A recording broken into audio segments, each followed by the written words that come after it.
Washington free agent running back Trey Williams was the number 3 high school runner in the country when former NFL head coach Mike Sherman recruited him. But when Kevin Sumlin took over the Aggies, Williams wound up a bit player in a committee backfield. Despite averaging 6.6 yards per carry during his 3-year college career, Williams never earned the lead role. Some say it had to do with Sumlin's system. Others believed Williams didn't improve with the dirty work away from the ball that makes a running back a complete player. This installment of the Boiler Room looks at Williams and how he can wreck a defense with his agility, burst, and vision. I'm Matt Waldman, and welcome to the RSP Boiler Room. The Boiler Room is a series featuring analysis that I would hypothetically share with NFL decision makers if I was asked to find one play that illustrates the talent, skills, limitations, or future potential of NFL prospects. Williams is a classic case of an obvious talent that jumps off the screen when the ball is in his hands, but talent has multiple dimensions. It's physical, mental, and psychological. Ascertaining whether a college star has the maturity, work ethic, and psychological resilience to grow into a successful, productive NFL player is the final frontier of evaluation that has proven elusive for even the best of talent scouts and front office decision makers. Elusive is a word that best describes Williams. This is also true of Lake Seastrung, Washington's 6th-round pick in the NFL's 2014 draft. The former Baylor star is an electric talent, and he put it on display during the preseason. But Seastrunk's exploits didn't prevent him from getting bounced by Washington, Carolina, and Tennessee in less than a year in the league. One of the outstanding factors behind Seastrunk's unfortunate tour of the NFL's southern climes has been his immature approach to his craft. I was told that Seastrunk did not listen to direction and didn't work at his craft to become a well-rounded football player at Baylor. Now, Baylor could live with Seastrunk's flaws and still thrive with them, but unless you're a unique physical talent that comes along every 20 years, it doesn't work this way in the NFL. Williams, like Seastrunk, has the physical and intuitive skills that rival any running back prospect. Great feet, sudden change of direction, creativity in the open field, and the burst to exploit creases and bounce it outside. None of it matters, though, if a running back doesn't apply himself to more than carrying the football. If he doesn't become a well-rounded player, he gets labeled a partial talent, immature, or unprofessional, and the adhesive on that label becomes much harder to peel off. The play we're examining today is an 18-yard touchdown run against Ole Miss. It features 4 difficult cuts in succession that few runners can make. Williams makes it all look far easier than it is.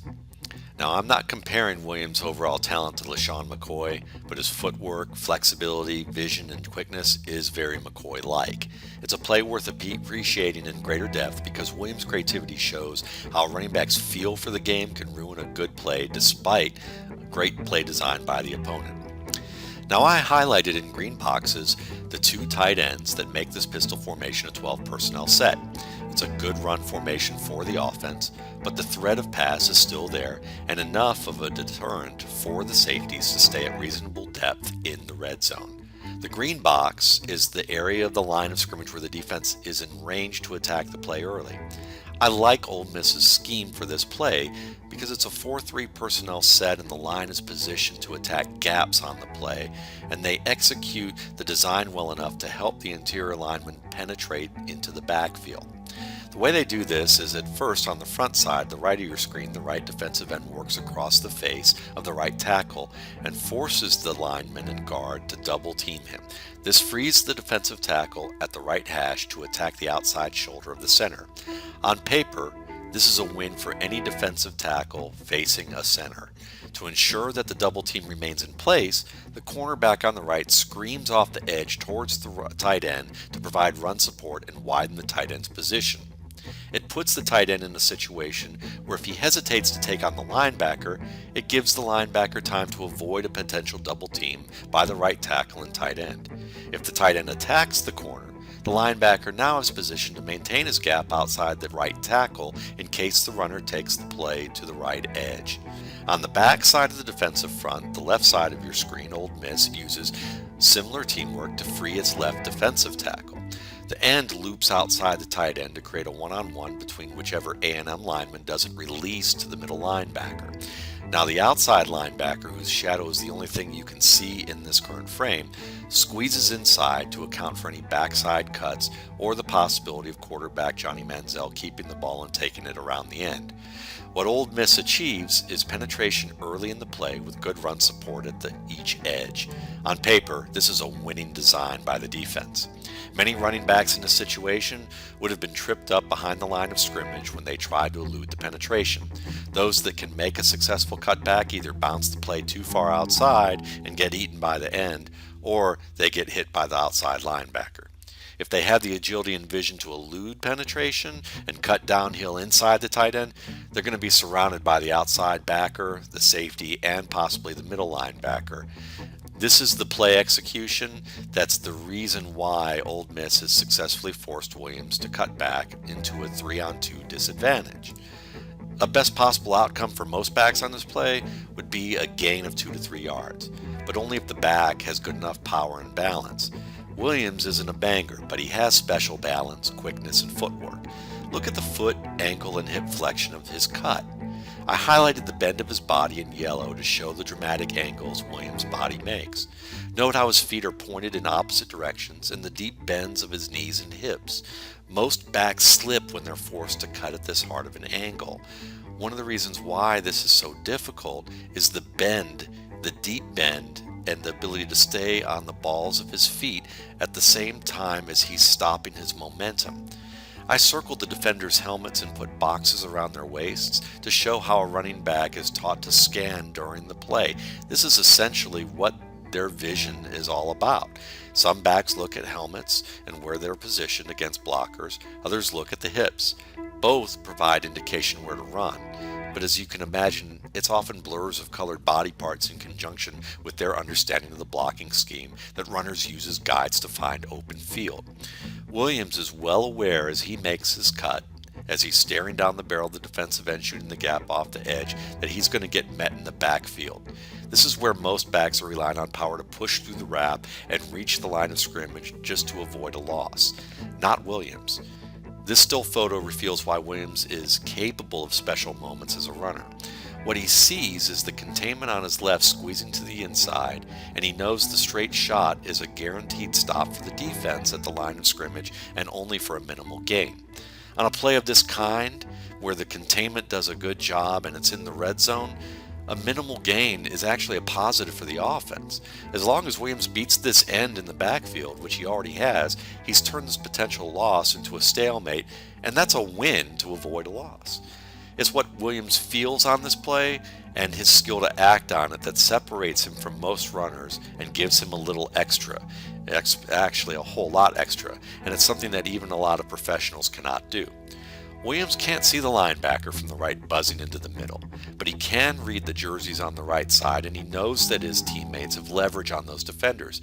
He also anticipates that the free defenders to the right are likely the safety and a linebacker based on understanding the play design. He may not know their exact location, but he has feel for what should happen.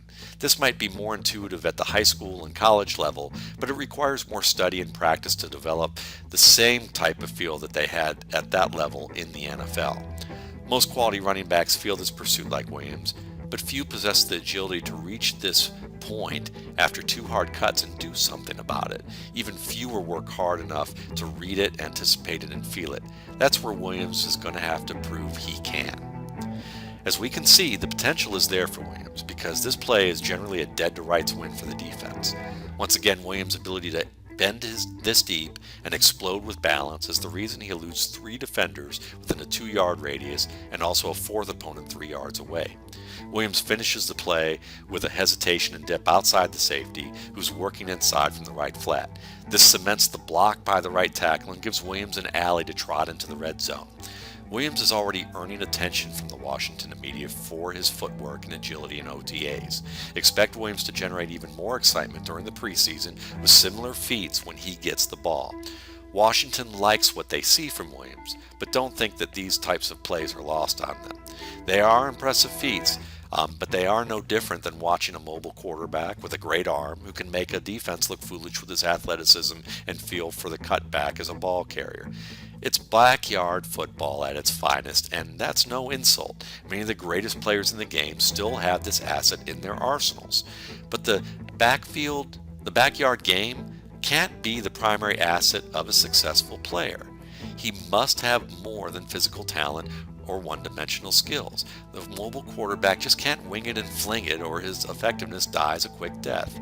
A runner like Williams, his skill must be more than just running. He has to pass protect. He has to show functional power to work under contact at the line of scrimmage or bounce off hits.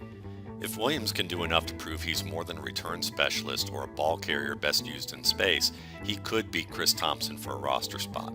If this happens, Williams' potential in Washington to earn a backfield role becomes far more likely down the line.